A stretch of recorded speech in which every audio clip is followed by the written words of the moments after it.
Hello and welcome into the Working Forward podcast. I am Todd Zen, one of your hosts, and we are so happy you have joined us as we continue to explore the future of work. We've got a really fun episode for you today. We've got two great guests representing two companies doing very interesting, innovative things that are transforming the group benefits market. So can't wait to get to them and get to the conversation. But before we do, I want to welcome in our hosts, first starting with Harry Monty, head of group benefits here at Symetra. Harry, hi, welcome. Hey, Todd, how are you today? Great. So we also have our friends at Nassau Reimagined, as always, Laura and Paul. Laura and Paul, hello. Hey, Todd. Good morning. Excellent. All right. Well, the gang's all here. Let's introduce our guests. So first we have, representing Naya, Sina Chirazi. He is the CEO. And Sina, welcome. Maybe if you could say a little bit about yourself and maybe just a couple quick words about Naya and who you guys are. Thanks, Todd. It's wonderful to be here, calling in from New York. And as you mentioned, I'm the founder and CEO at a company called Naya, headquartered here, but with folks across the U.S. And we use data science and machine learning to personalize the way that employees are educated about, choose, and also use their employee benefits all year long. It's great to be with you. That's awesome. Can't wait to dive into all that. But before we do, let's welcome in our other guest, Kim Heald, who joins us from Brella. Kim, hello. Welcome to the show. Good morning. I'm happy to be here. I think I win the weather. I'm calling from South Florida, and I imagine I win the weather. So I recently joined Brella. I've been here now, I keep on saying 3 months, but it's actually, I'm going on month number 6. And I was introduced to Brella a couple years ago while I was at NFP and fell in love with it from the moment I met it. So as a function of what we're trying to do, we're trying to get a usable, meaningful supplemental health product into the hands of lots of American consumers because we're all pretty much, struggling under the weight of rising deductibles and out of pocket. So happy to talk about it today. Excellent. Well, thank you, Kim, and welcome. So we've got a lot of questions for you guys. Let me give Harry the honors to get us started. Hey, thanks, Todd. So yeah, I'm super excited about today's episode because I think this is a shift in our episode sequence in that we spent a lot of time talking about what's happening, what to expect, and real high level how employers are reacting. Today, I think, is the first time we're going to dig into a little bit deeper into the how. Right? How are some very specific solutions and types of things going to help us address the future of work? And Sina and Kim, we've talked about a lot of trends over our previous episodes, and I'll just name a few. Right, the shift from where I work to how I work. Right, location, flexibility, etc. Generational differences in the workforce, mental well-being. And obviously technology, right? I mean, you can't have a conversation like this without talking about how technology is going to influence the future of work. But I guess I'll start with that as the backdrop. Can you just share a little bit about your companies and the solutions that you bring to market and how it fits into, for lack of a better way to put it, empowering the future, right? Enabling the future for employers as they deal with all this change that's coming at them. So, Sina, I'll start with you. Thanks, Harry. Yeah, happy to take the first stab, and congrats on all of the content that you guys have put together. I think it's just another sort of testimonial to how Symetra is driving the market forward, and SRE as well. So, at Naya, I mentioned it very briefly. We've gotten to a place where employers, whether you're large or you're small, are now pretty much everyone's a healthcare company, whether they like it or not.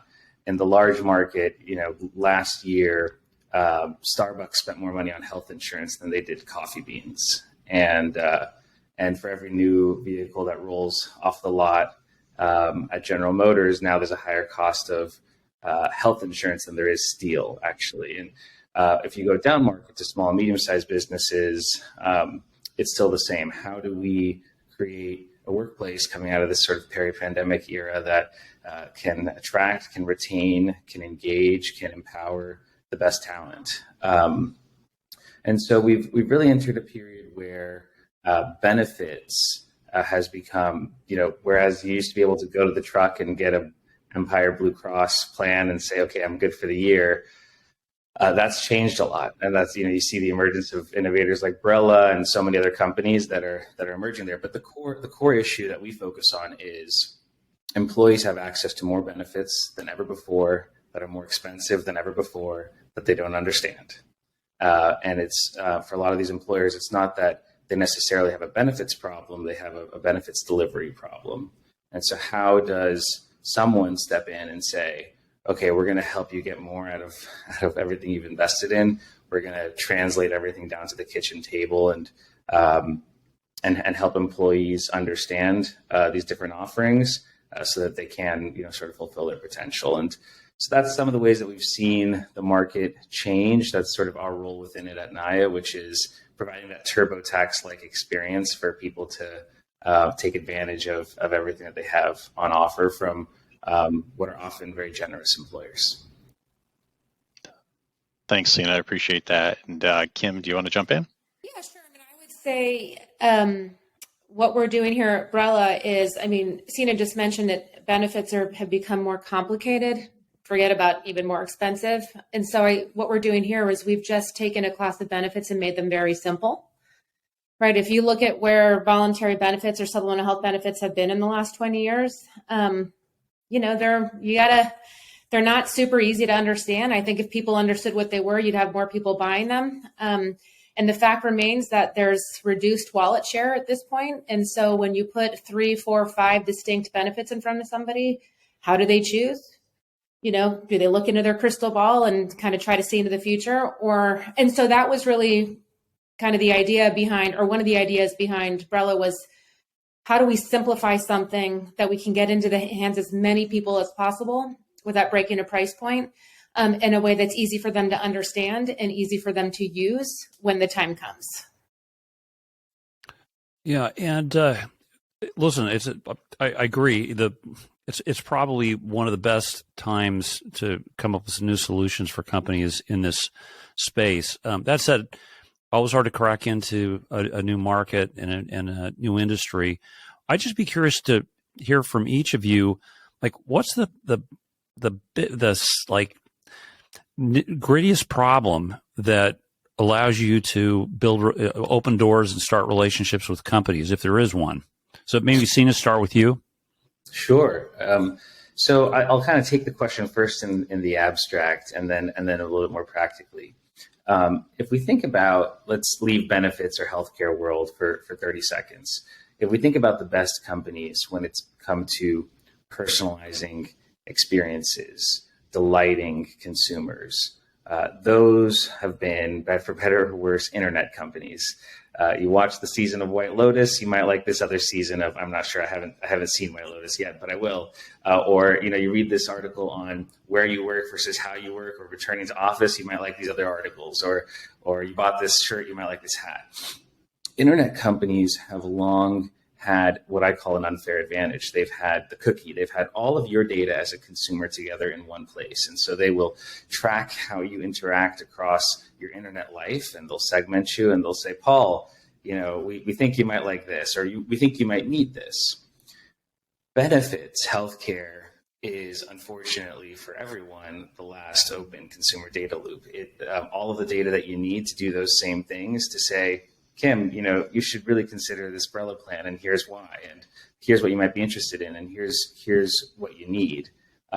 It can't happen because all the data that you need lives together in exactly 0 places. Your claims, your healthcare history, your financial situation, your preferences, which oftentimes go pretty sort of underappreciated. And so what we did at NAIA means renewal. And we knew if we were going to renew in this industry, we had to bring all the information in one place, put it at the fingertips of the consumer, and allow them to harness that information to make the decisions as to what they want, what they need. And then to answer your question a little more practically, I'm not sure that employers really want to be in the business of what I just shared. They're rolling cars out the lots, they're making cups of coffee. Whether or not they want to be in healthcare, they're in it.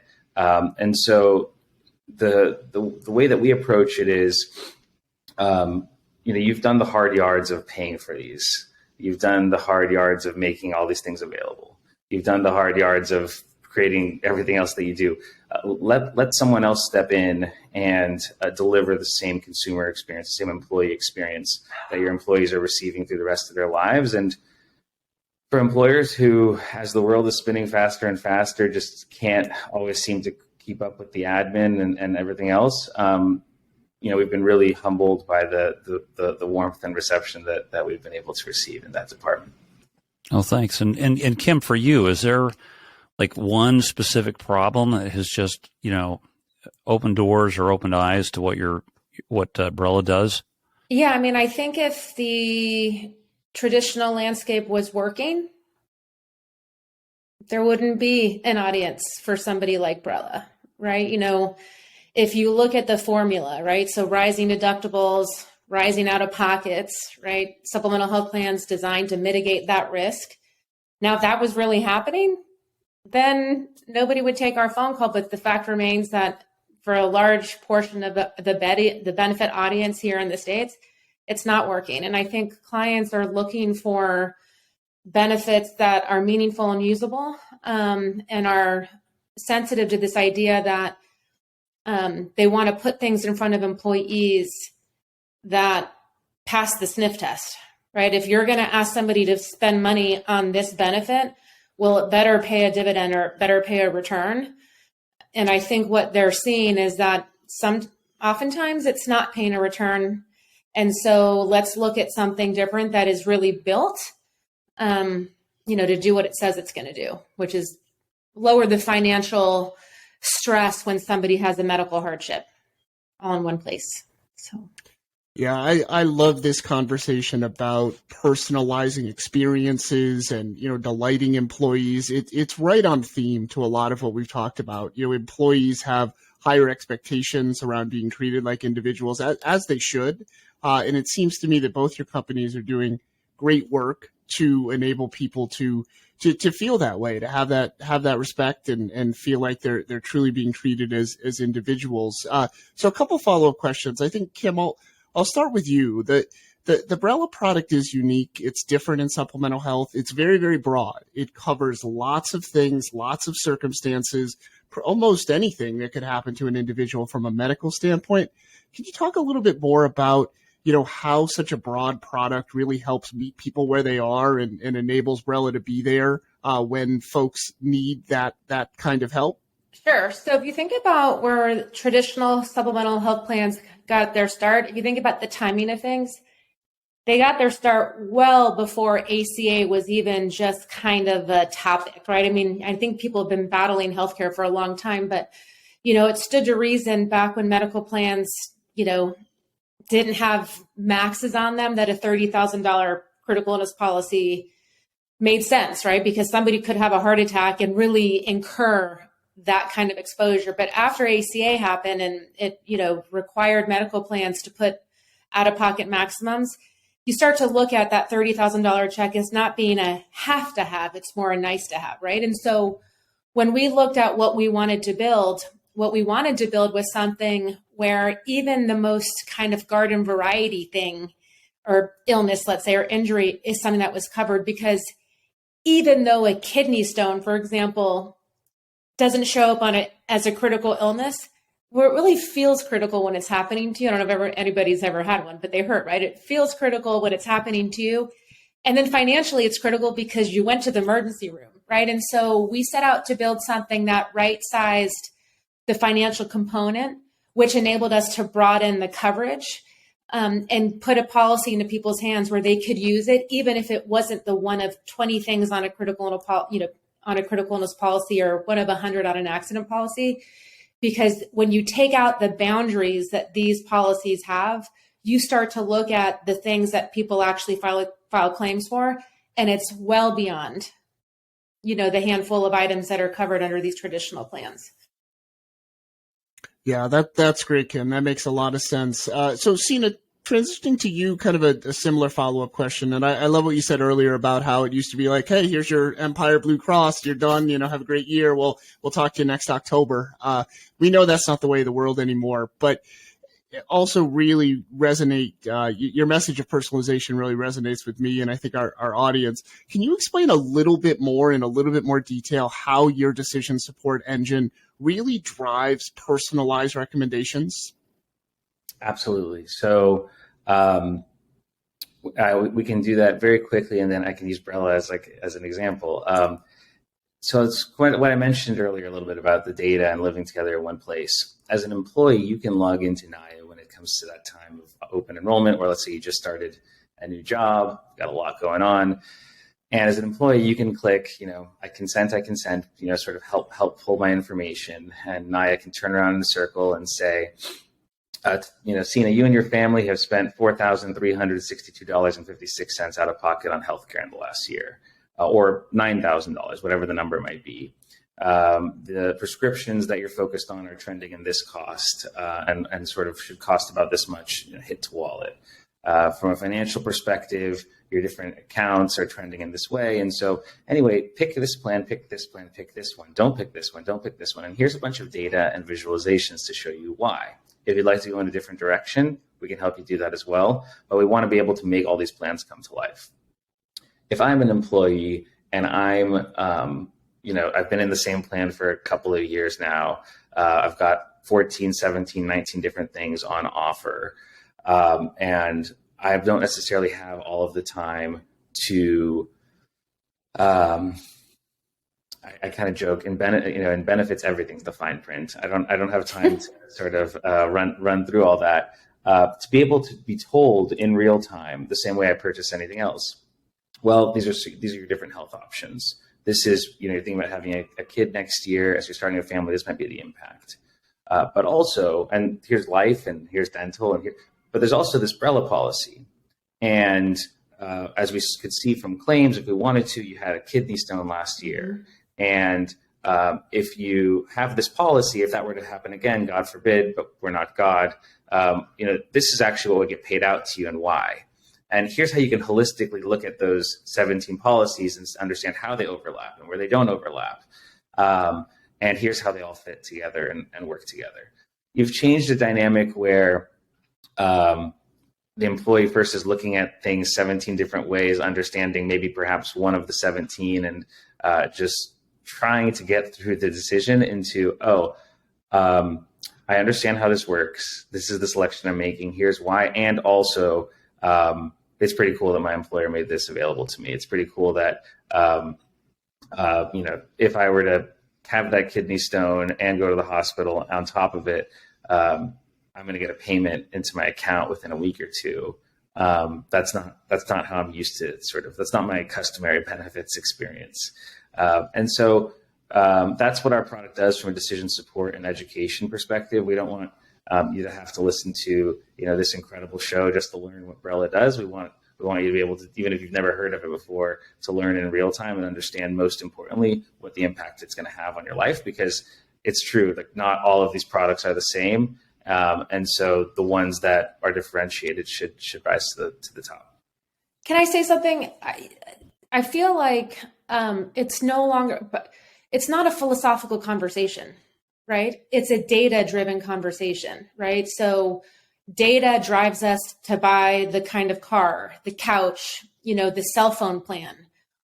Why we wouldn't use data then to decide what our largest expenses out of our paycheck, right? Or which plan you should offer to your employees. Data, like I spent the whole of 2021 and 2022 shouting from the rooftops how amazing Naya is, and I truly believe it. And I love this company. I love what Sina and his exceptional team is up to. Data tells the story. We should be using data all of the time as consumers to make the right decisions for us and our families. And when you look at what Brella's up to, we're just using the data, right? Like we use data to build the product. We use data to work with the client as to why they should use this benefit, what it looks like in the rearview mirror, what it could look like in the future. And I just think data really is the key. And this is going to sound very silly and probably don't even need to say it and obvious, but data is the answer, right? Here it is. These are the reasons why you should be doing this. Yeah, Kim, I had an experience this weekend that I just want to bring into the conversation for a minute. And it has nothing to do with insurance, right? But as I listen to this conversation about easy to use, helping people decide what are the best benefits for them, what I experienced this weekend is my son is a senior in high school, and so I went on a couple of university visits with him this weekend as he's trying to decide what to do. And one of the admissions counselors, they said that the choosing your college can very easily become an irrational experience, right? That, and the analogy they used is, yeah, at this university you can get a really great education, but boy, that university down in New York City, oh, the pizza, right? And that 18 year, I know Sina, I'm from New York, right? But an 18-year-old making a decision to go to a university because of the pizza that they can get in New York City, that can really happen. And so we had a little bit of a conversation about how do you make the irrational rational.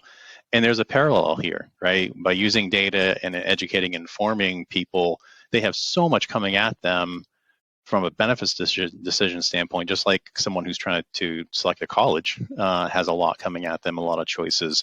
I can draw that parallel is how do you take what you all do and make what can be an irrational decision into a rational decision. So I love where you're going with that. Well, the other thing too, which is really just kind of mind blowing, is I'm sure you and your son are going to take a lot of time, right? Because this is a financial discussion. This is where is he going to, how far from home is he going to go, right? So you know what? People take 14 minutes once a year to look at their benefits, and it's the most expensive thing coming out of their paycheck. And you think like that's the most irrational thing in all of this, right? Like 14 minutes. And then what do you do if you're not using something like NAIA? You pick the most expensive plan because you think that's the best coverage, or you pick the least expensive plan because you don't think you have enough money to cover the deduction, but not thinking about what happens when you actually have a medical encounter in the plan, right? So much to say about this, but that NAIA is delivering the data, at least at that, so if a consumer is willing to use it, or if an employer is willing to implement it, at least they can't say, well, I didn't give you the data. As you guys can tell, Kim was one of our early champions when we were still in the basement, those glory days. And I think the analogy is actually a really good one. And I think, so a couple of things. First one is you do have like 15 minutes or so. And it's getting shorter, not longer, as generations are starting. We can't make it abstract. If we speak with your son, I'm not a parent yet, so this is not parenting advice. I wouldn't know a thing about that, but I would say from what we do at NAIA and how we interact with consumers, if we say, hey, you're going to get a better education, or hey, you might have access to extra courses or curricula, it's too abstract. It's not going to interact with the 18-year-old at the level that they want.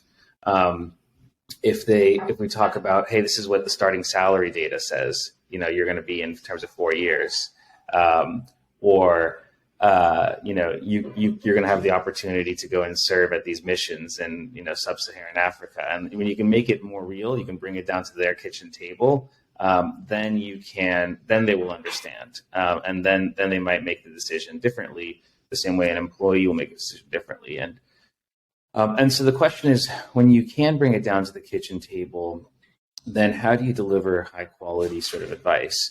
Decision support, which is one of the things that we do at NAIA, it existed before NAIA for sure. And I think it will exist in many different ways and forms in different places for many times.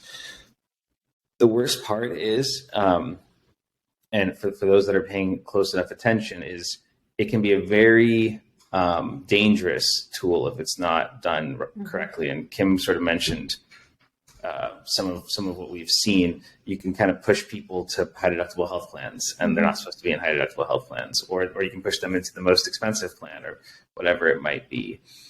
That's why the devil's in the details. When you look at someone's prescriptions, or they type in their own prescriptions and they say, I'm on Otezla, or I'm on Humira, or I'm on fill in the blank. Ozempic. There you go. Gosh, it's expensive. Right? Like we're not going to just push you into the high deductible health plan because of some financial incentive for anyone. Otherwise, fast forward 5 months and you'll see what happens. But on the flip side, a lot of people are now that 18-year-old is getting out of university. They're 23 and 25 and 27, and they can look at how much they spent out of pocket last year, and it's like $412. I wish, but and that's just an opportunity to say, hey, look, you're managing student loans. You're managing groceries. You're managing, being an adulting. I would not relive that period for anything. Let's start to show you how much we can bring back into the household by doing X, and Y, and Z. And so I love the analogy. And as I try to take that analogy of picking a university and draw it to our world, these are just some of the things that we've learned over the years. Harry, it's funny. We actually had a conversation with a shared colleague just last week about how their daughter didn't want to go to a university because the curtains were ugly. So, yeah, it's a very real thing. I think pizza in this case is probably a wiser decision than the curtains. But I want to dig into a little bit of talk around tech, because technology has been a theme throughout everything that we do, but especially these conversations. And there were a few things that were brought up, right? So it's having the conversations at the kitchen tables. So you have people in person talking through, using data to get there. Then you have people who may be of a different generation who don't want to sit at the kitchen table, or maybe they don't even own a kitchen table, where they want to do everything on the phone and have it tech-enabled, data-driven. My question to both of you is, do you notice any generational differences across the adoption of your products? And if so, what are they? Kim, if you want to begin. Yeah, so that's a fascinating question. It's going to require a little bit of history. If you think about where traditional supplemental health plans got their start, they got their start in this universe where they were sold by voluntary benefit carriers. Brokers, right? So you had medical brokers over here and you had voluntary benefit brokers over here. And these two brokers did not talk. And they literally sat in their lanes and they were separate and distinct conversations, which makes sense because it used to be a deductible on an HMO was $0, that you could have a baby for $100. And there was really no integration between the two necessities. So these people over here, they built their models around need enrollments, right, Laura? So Kim would sit with the benefit counselor and that benefit counselor would take her through all of these benefits. And by the time she was done, she'd walk away with 6 benefits and it everybody was happy, right? But so what we've seen over time though, is the medical broker become sell more voluntary benefits out of necessity because the medical plans have just gotten so terrible, right? Like nobody can afford a $2,000 deductible or $5,000 out of pocket. And so you start to see this shift of medical brokers selling more voluntary benefits. And as that shift has happened, what we're starting to see is less of that need enrollment. We're starting to see less of that call center. So after the pandemic really drove the need consultation to the call, to the call center. And then even I think when the pandemic did is actually allowed people like Cena to build a platform that you could really get away from a call center and still have a very good experience in terms of what to elect. All that said, if you don't have a system like NAIA that's really kind of using the data to help you make a smart decision, I would say to you that at any given point, it's probably best that employees are forced to review their benefits.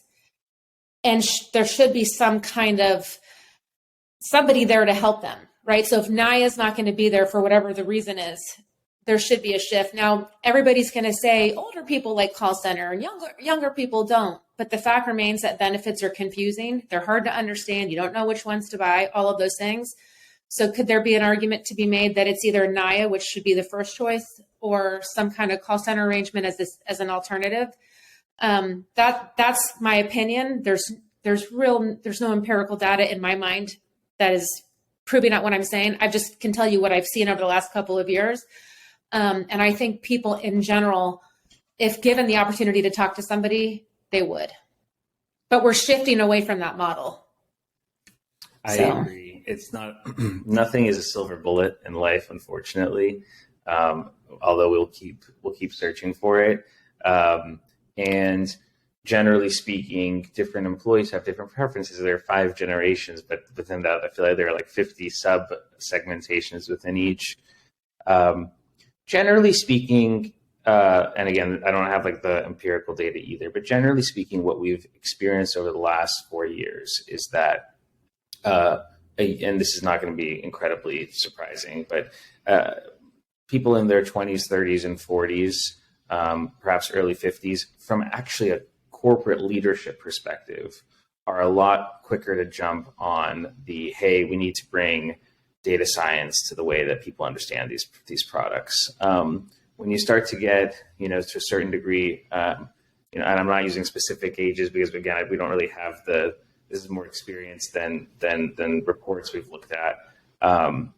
You tend to still, there tends to be a lot of concern still around like, is this needed? Are people going to understand it? Are people going to use it? What about privacy? Am I in this game? Am I not in this game? You've been in this game for a long time.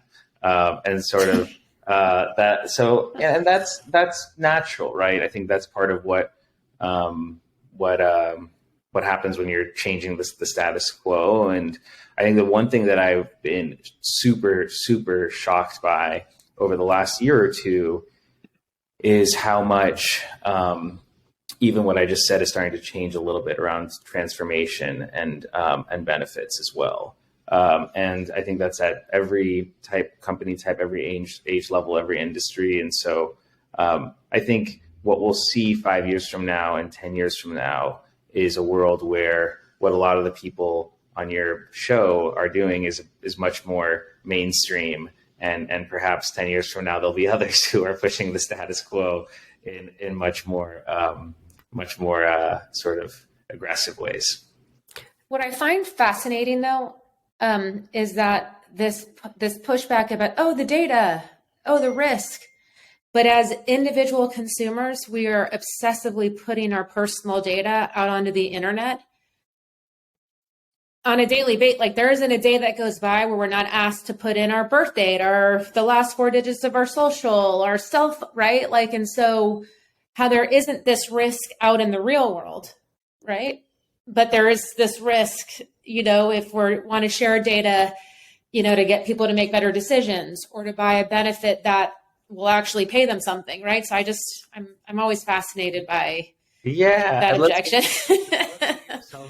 Self-funded, self-insured plan, or even if you're not, but you're administering an employee claims data, you have access to musculoskeletal utilization. Correct. Your HR department is getting calls on a daily basis with people who are saying HIPAA implicated information. So there's a sort of a sober reality to where employers are independent of where they'd like to be. And that's where I think third-party solutions can really be the save the day. Like sort of, it's interesting. You need the third-party solutions to sort of pull you out of all of the third-party solutions and information that you've kind of gotten involved in. And so it's not easy to be an employer in 2023. I'm going to ask this question dedicated to Harry. As technology advances and people's expectations continue just to grow, and Kim, you mentioned a little bit about the knee-to-knee conversations. I actually had an employer where they brought in the individual, explained every single element and aspect of the plan in person, and it was truly helpful. You understand what these plans are and why they matter. Do you see a role with AI and specifically the metaverse in the future? So say I want to use my phone, but I can't be with you because I'm not in sunny Southern Florida. Are we ever going to meet in a space that doesn't technically exist to talk about these things so it feels like we can get the information back and forth from one another when in fact we're just going to be avatars? Wow, that's the toughest question. Kim, would you like to take that one first? Well, I thought it was meant for Harry, but I think you said something before, we just have to make sure that, so yes, I see AI playing a part in this, but gosh, I hope it's safe, right? I hope that there are guardrails, because it's very easy to kind of spin.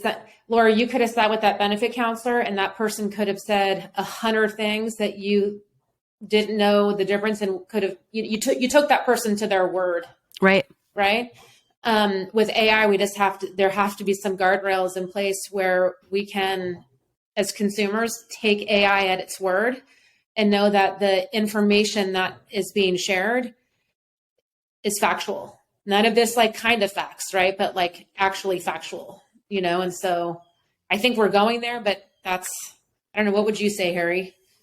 Yeah, so just to clarify what Laura meant by dedicated to Harry is every time we bring up technology, she likes to give me a hard time about my fascination with the metaverse. And he loves it.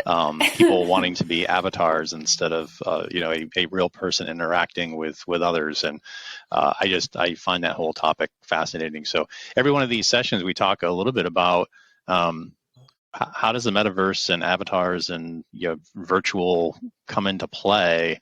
In the medical space, when we had our medical trends episode, we talked about the ability for a physician to diagnose and interact with somebody based on just limited equipment that the person could wear, right? Wearables.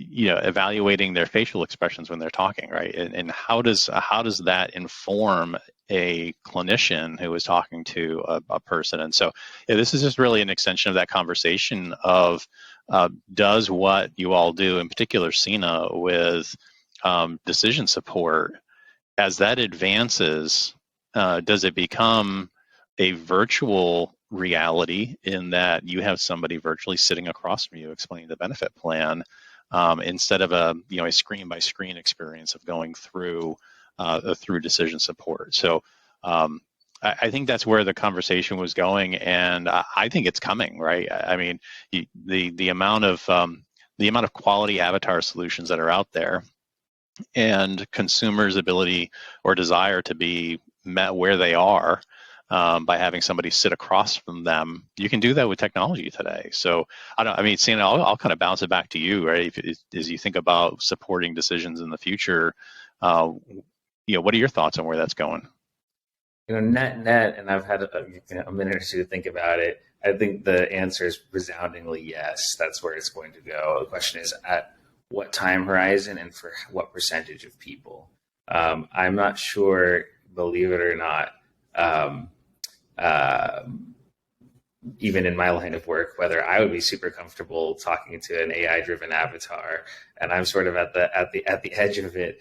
But of course, whether we look at ChatGPT and the metaverse and all these different evolutions, I think if we're looking out again, like sort of what I'll just mention, 10 years from now, I imagine those, and that might be longer than most people. Innovation in this space is tough, but believe me, I think around that time horizon, we'll start to, I could see things, at least components of that start to become more mainstream. What I would want to know as a consumer, as an employer is, and frankly, just as a broader insurance governing body is, how is that regulated? What's the quality, to Kim's point? How is this AI-driven avatar getting paid? I'd like for people to ask that with the knee and enrollment counselors a little bit more often, but I don't know. But I think with AI, we can maybe try to have a way to figure that out. And resoundingly, the answer is, of course, this is the direction the world is going. I don't think it will be as fast based on how I look at the last 4 years, over the next 4 years, as some might think. I can't wait for you guys to tell us how much better people's resumes look once they run those things through ChatGPT or, their cover letters. They are going to be amazing. Seriously. So that's the technology and data side of things. I'm going to take us briefly here, just in a little bit different direction. What about product and solutions that come to the marketplace, right? So I mentioned when we opened up the discussion around mental health and mental well-being, and just what a crisis that is in the United States. And so as you think about either product or solution design, or how technology helps people make decisions, and you think about a trend like mental well-being, how do you see the tools and products that you all bring to the market, or companies like you, continuing to try to go after social trends or, specific risks that people are more concerned about today than they ever have been. You want me to go, Tina? When I think about mental well-being and what Brella has done, I think about, again, the running theme for us is how expensive healthcare has become for the American consumer, and what that does in terms of their psyche and whether or not they go out and they get care, right? So are people getting care or not getting care for kind of your more benign garden variety things? Is that precluding them from catching things early? And are they not getting care at all? And somebody said to me once, look, Kim, it's the garden variety things that people are foregoing care for. It's the big stuff, right, that people are going no matter the cost. And while I agree with that to a certain extent, if we don't catch things when they're benign and garden variety, they can turn into catastrophic things, right? And so when I think about what Brella has done in terms of, having the American consumer in mind, is we built something that lowers the financial stress in any medical encounter situation, so that people aren't stopping themselves from getting the care that they need, because they know that there will be some kind of financial relief, right? And so when you look at all of these all of these mental well-being studies, right, a lot of them are like, kind of, where are you financially? Right? Like, can you afford to live here? Can you pay your mortgage? I was reading an article the other day about people bought cars where they have $1,000 car payments, and we're starting to see people, not pay their car loans because they can no longer pay that. And so financial distress is a very short line to mental well-being, and a development of something like Brella really, we think, lowers that stress, so that people can then focus on their health and focus on their mental well-being.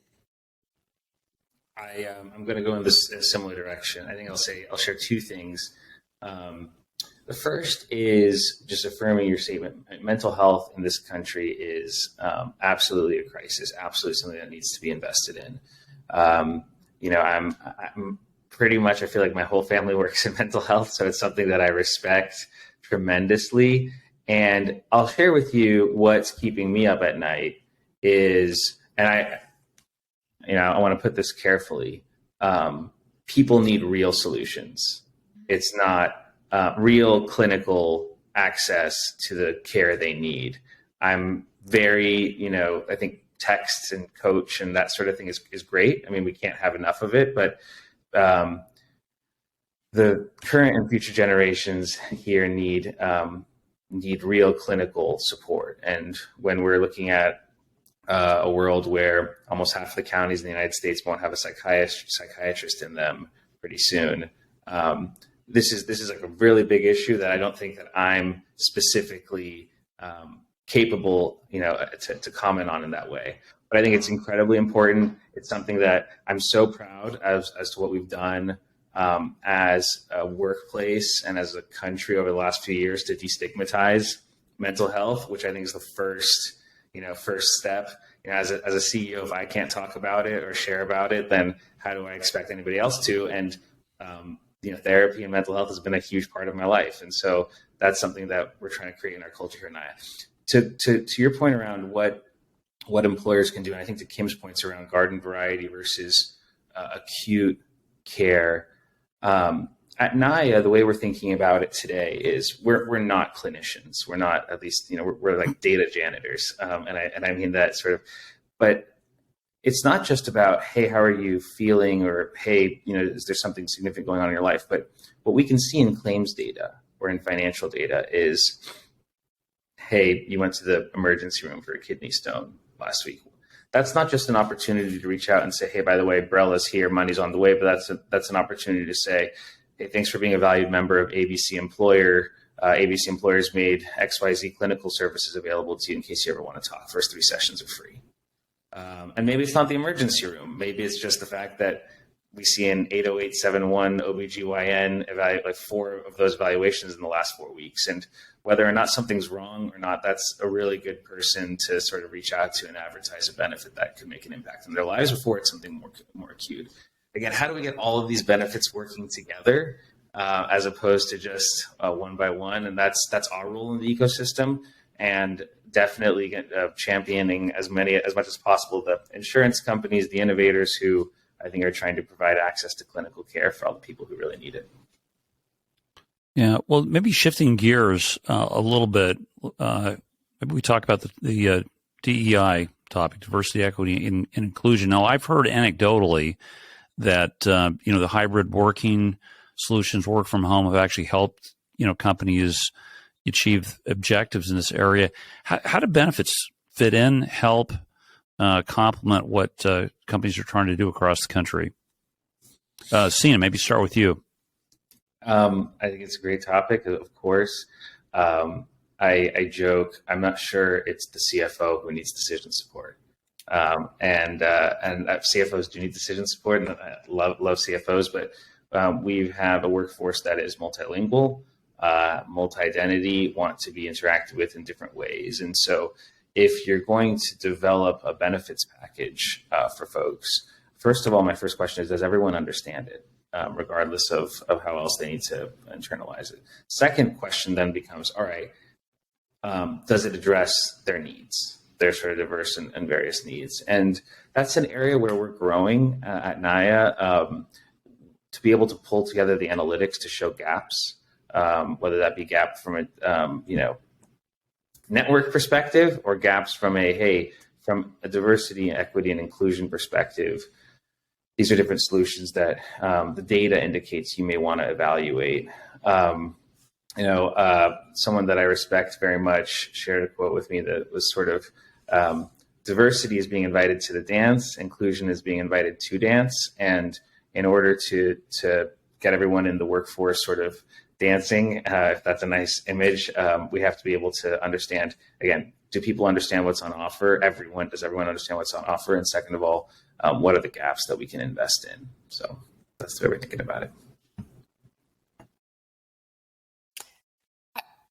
I mean, I guess in addition to what Sina said, when I think about BRELA as kind of this DEIB benefit, we look for things that are transparent, that are flexible, that are customizable, right? That lower the financial stress in any given household, that reduce barriers to access, right? And as I think about all of those things being intertwined in the DE&I discussion, I see BRELA as kind of fitting all of those boxes, right? So from a transparent perspective, it's easy to understand. We've taken all the ambiguity out of the language that when people do interact with the benefit, it's easy, right? It's flexible. It's not complicated. Nobody will ever be able to convince me that it's not a benefit that doesn't, that increases access to care and reduces this notion that there's a barrier to care, right? So, I mean, all this to say that I don't know that we intend it. Like, was DE&I like in the genetic code of the benefit and that was intentional? No, but we built something that turns out kind of hits all of the high notes, and so I'll just kind of end with, we're super proud of it. Yeah. Well, just to connect the dots with Harry's conversation about the avatars, from a practical perspective, I think the economics are going to say we will rely on AI translations, AI avatars to speak when somebody may not actually be able to read, right, as you're delivering benefits. So I think there's some interesting technology and economic forces that are going to push us in that direction. So I don't know, Todd, I'll throw it over to you. Yeah, no, thanks, Paul. And actually what I need to do is wrap us up, but I'm disappointed because I could go on like this for forever. I think we all could. But, before we close, Harry, I do want to kick it to you to see if you have any final questions for our guests or any observations, anything you'd like to highlight from this episode. Yeah, Todd, no more questions. I just, I always jot down things that people say along the way that really resonate with me. I'll just highlight a couple of things that came up in the discussion today. Early on, someone said, employers don't have a benefit problem, they have a benefit delivery problem. And I think that's very insightful. And the more changes that are coming, whether those be social, demographic, technology, right, I think it's just going to get that much harder, but also simpler, right, if you leverage some of those tools. So I thought that was a great comment. The whole easy to use, how do you make what can easily become rational, and the use of data to do that, I think, is critically important. So I just highlight those couple of things for our audience today, and just a great discussion.